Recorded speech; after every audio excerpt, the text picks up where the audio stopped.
O proxecto de Anllóns danos a oportunidade de compartir con toda a xente que nos queira visitar. A través do Refuxio de Verdes e a través da Pataca vamos a poder disfrutar dos olores, disfrutar do sonido dos paxaros, o sea, todo un sitio para desconectar tan necesario nestes tempos.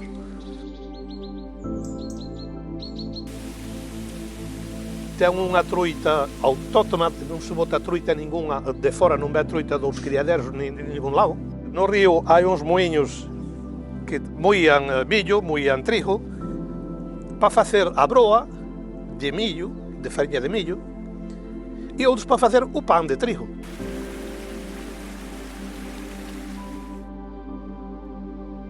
Temos como cultivos a pataca, as fabas, microvegetales, como son as mini zanahorias, outros cultivos máis delicados, como son o garbanzo bagua ou o guisante bagua, que están destinados para a alta gastronomía. Temos un paseo que ven desde Saímia, que é un lugar fabuloso para pescar, para pasear. Más arriba iban a Lamprea, temos a duna máis alta de Europa. E temos tamén o mirador en Balarés, que ten unhas vistas espectaculares do estuario.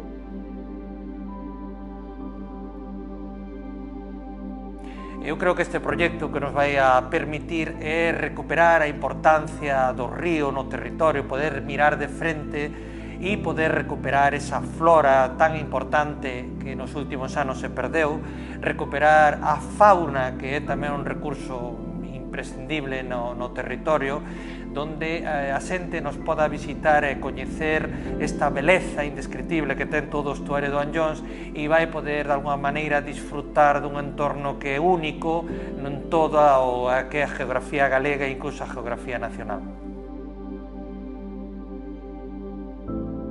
Somos unha agrupación formada por 30 personas, a maioría somos mulleres. Extraemos un berberecho de moi boa calidad.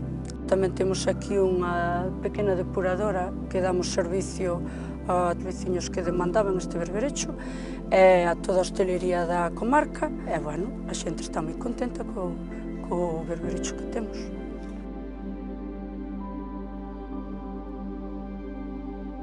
En cuanto aos seus valores faunísticos, hai unha gran diversidade, evidentemente, pero destaca sobre todo desde o punto de vista ornitológico. E, polo tanto, pues, é un lugar adecuado para a observación de aves en paso, de aves que suben desde África hacia el norte de Europa. A todo ello, además de sus valores florísticos y faunísticos, discutióse también sus evidentes encantos desde el punto de vista paisajístico. Basta asomarse a él para disfrutar de un paisaje realmente bello.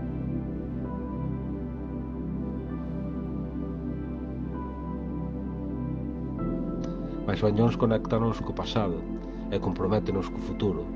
Por iso, buscamos abrir o río á sociedade e ao turismo para poder gozar del e dos seus ecosistemas, percorrendo os 55 km do seu cauce a pé ou en bicicleta, mas tamén responsabilizándonos co seu cuidado, coa calidade das súas augas e das súas especies vegetais e animais autóctonas, e lembrando sempre que da súa saúde depende tamén a nosa vida.